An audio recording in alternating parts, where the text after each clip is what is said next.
Hindi kayo ang humirang sa akin, kundi ako ang humirang sa inyo.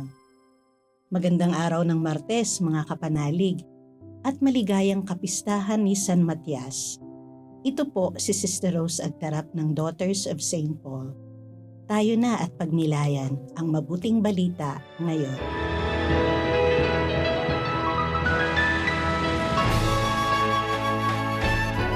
Sinabi ni Jesus sa kanyang mga alagad, Katulad ng pagmamahal sa akin ng Ama, gayon din naman ang pagmamahal ko sa inyo.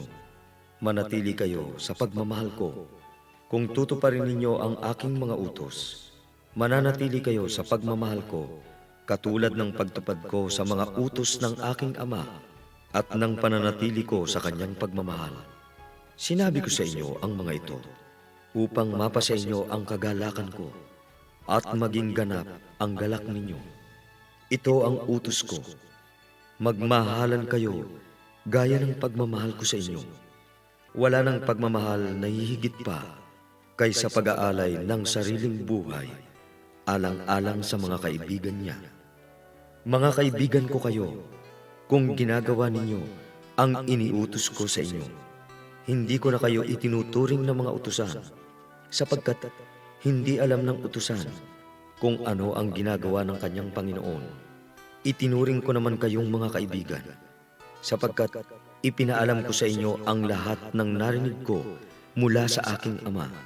Hindi kayo ang humirang sa akin, kundi ako ang humirang sa inyo, at itinalaga ko kayo para matagpo ang namumunga at manatili ang bunga ninyo, at ipagkakaloob sa inyo ng Ama anuman ang hilingin ninyo sa Kanya sa ngalan ko. Iniuutos ko nga sa inyo na magmahalan kayo.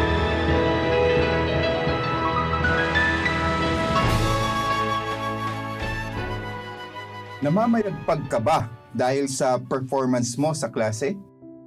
Palagi ka bang nasa dean's list? Meron ka bang taglay na kagandahang pisikal?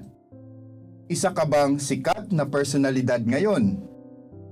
Kung nasa sa iyo ang mga katangiang ito o mas higit pa, congrats! Sapagkat ikaw ang pipiliin dahil pasok ka sa standard ng mundo natin. Ngayon kasi, dapat ikaw ang nangunguna o lamang sa iba upang mapili ka. Ngunit taliwas ito sa standard ng Diyos. Magaling man tayo o hindi, pipiliin pa rin tayo ng Diyos. Isuka man tayo ng karamihang tao, merong isang Diyos na handa tayong piliin at mahalin ng walang kondisyon.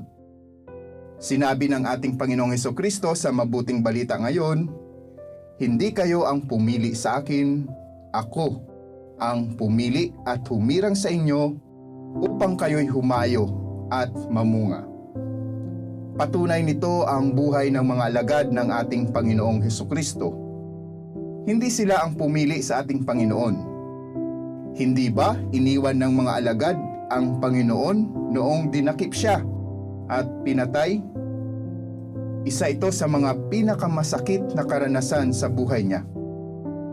Kung ilalagay natin ang ating mga sarili sa sitwasyon ng ating Panginoong Hesukristo, baka karamihan sa atin ay naghiganti na.